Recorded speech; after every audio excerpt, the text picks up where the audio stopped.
کتنے سال کی عمر میں علم سیکھنا ضروری ہے؟ دیکھیں، شریعت نے جو ہمیں مکلف بنایا ہوتا ہے، یعنی مکلف کا مطلب یہ ہے کہ شرعی احکام اب پورے نہیں کریں گے تو گناہ گار ہوں گے، یہ بلوغت کی عمر ہوتی ہے۔ اور ہمارے مذہب اسلام کی روح سے لڑکا اور لڑکی 15 سال میں بالغ ہو جاتے ہیں۔ میں آسان الفاظ میں کہہ رہا ہوں، وقت کی قلت کی بنا پر 15 سال کے بعد تو احکام متوجہ ہو جاتے ہیں۔ اس کا مطلب یہ ہے کہ 15 سال کی عمر سے پہلے انسان کو وہ تمام علوم سیکھنے ہوں گے جو 15 سال کے فوراً بعد اس کے کام آئیں گے۔ مثال کے طور پہ 15ویں سال میں عموماً شادی تو ہوتی نہیں، تو شادی بیاہ کے بھی احکام اگر نہیں سیکھے کوئی بات نہیں۔ اسی طرح اگر اس کو تجارت وغیرہ نہیں کرنی ہے کوئی بات نہیں، وہ احکام فی الحال نہ سیکھے، لیکن عقائد یہ تو اس کو پہلے سے معلوم ہونے چاہیے۔ اگر نہیں پتہ ہو اور بالغ ہونے کے بعد وہ نادانی کے اندر، کم علمی میں، جہالت میں کوئی غلط کام کر دے گا تو کفر اس کی طرف متوجہ ہو جائے گا، یعنی اگر کافرانہ کوئی عمل کیا اسلام کے خلاف۔ اسی طریقے سے نماز عبادات ہیں کہ جب وہ بالغ ہوگا نماز فرض اور روزہ فرض، تو ان دونوں کے احکام تو فوراً اس کو معلوم ہونے چاہیے۔ اسی طریقے سے جیسی زکوٰۃ اس کے پر فرض ہوگی اس کا حکم، اس کے احکام سیکھنا۔ حج فرض ہو گیا تو حج کے احکام سیکھنا۔ اسی طرح اگر وہ فرض کر لیں تجارت کی طرف مائل ہوتا ہے تو تجارت کے ضروری احکام۔ والد صاحب نے دکان کھلوا دی کسی کو تو اس کو سیکھنا چاہیے کہ مجھے بزنس کیسے کرنا ہے، لین دین کیسے کرنا ہے، کن شرائط کے ساتھ میں خرید سکتا ہوں، بیچ سکتا ہوں، کون سی شرائط میری خرید و فروخت کو ناجائز کر دیں گے۔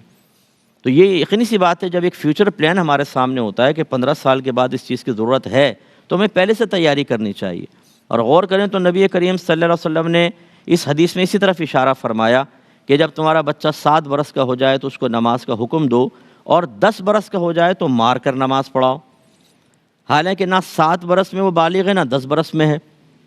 وجہ کیا ہے کہ بلوغت کے فوراً بعد نماز فرض ہوگی، تو پہلے سے اس کو نماز کا علم بھی سکھا دو اور نماز کا عادی بناؤ، ورنہ بلوغت کے بعد وہ فوری طور پہ عادی بن جائے، یہ تھوڑا سا مشکل ہو سکتا ہے۔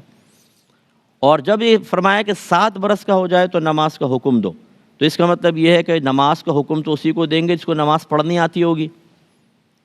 تو اس کا مطلب ضروری تھوڑا سا نماز سے متعلق علم بھی بچے کو سکھاؤ۔ اور جب 10 برس کا ہو جائے تو مار کر نماز پڑھاؤ، یعنی اب تو رعایت نہیں ہے، اب سختی کرو بچے کے اوپر۔ اور یقینی سی بات ہے کہ سختی اسی وقت جائز ہوگی جب پہلے آپ تھوڑا علم سکھائیں گے۔ تو اس لیے معلوم یہ ہوا کہ بلوغت سے پہلے کچھ چیزوں کا علم سیکھنا ضروری ہے۔ ہم اپنے تمام پیرنٹس سے گزارش کرتے ہیں کہ آپ کو سمجھنا چاہیے کہ بچے کو پہلے سال سے تیسرے سال تک کیا سکھانا چاہیے، اشاروں میں اور کچھ آداب۔ کچھ بچہ غلط کرتا ہے تو آنکھیں دکھانا، غلط چیز کی طرف ہاتھ بڑھاتا ہے تو ہلکے سے اس کے ہاتھ پہ ضرب لگانا کہ بچہ خوف زدہ ہو جائے کہ یہ غلط چیزیں مجھے نہیں کرنی ہے۔ پھر 3 سے لے کر 7 سال تک کی عمر تک کیا کرنا ہے، 7 سے 10 سال کی عمر، اور 10 سے پھر بالغ ہونے تک۔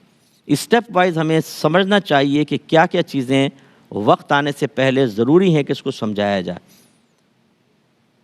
تو پھر اگر ہم جب ہم اس کی سب ایک پلاننگ کر لیں گے تو پھر یقینی سی بات ہے کہ بلوغت کے بعد بچہ جو فوری طور پہ معاملات اس کے سامنے آئیں گے، اس کا علم چونکہ وہ حاصل کر چکا ہے تو وہ کوئی غلطی نہیں کرے گا اور گناہوں سے بھی بچے گا۔ اب ہمارے ہاں صورتحال یہ ہے کہ بچہ جیسے ہی 2 سال کا 3 سال کا ہوتا ہے مونٹیسری کے اندر پہنچ جاتا ہے۔ وہ ہمیں پتہ ہے کہ یہ بہت امپورٹنٹ ہے نا۔ اس کے بعد بس دین کیا ہے جی، قاری صاحب آ گئے، قرآن پڑھا لیا ناظرہ یا حفظ کروا لیا، ایمان مفصل، ایمان مجمل، 6 کلمے یاد کروا دیے۔ سنت کے مطابق دعائیں، نبی کریم کی جو منقول معصور دعائیں وہ یاد کروا دیں، یا تھوڑا سا نماز بچے کو سکھا دی، بس ہم کے سمجھتے ہیں دین مکمل ہو گیا۔ حالانکہ بہت ساری چیزیں اور ہیں، جیسے بھی ہم نے فرض علوم کے بارے میں بات کی، تو یہ سوچنا ہوگا کہ بچہ بالغ ہوتے ہی ان فرض علوم میں سے کن کن چیزوں کی ضرورت محسوس کر رہا ہے، اسے ترتیب سے بلوغت سے پہلے ہی سمجھانا ہوگا، تبھی انشاءاللہ ہمارے بچے جو ہیں وہ بالغ ہو جانے کے بعد خطا نہیں کریں گے۔ اور اس جملے میں اپنا بیان ختم کرتا ہوں کہ خواجہ صاحب علیہ الرحمہ نے ظاہری علوم سیکھے، پھر ان کی روشنی میں ساری زندگی کو نبی کریم کے سنت کے سانچے میں اور شریعت کے مطابق گزارا، تو اپنے ماں باپ کے لیے بہت بڑا ثواب جاریہ بن گئے۔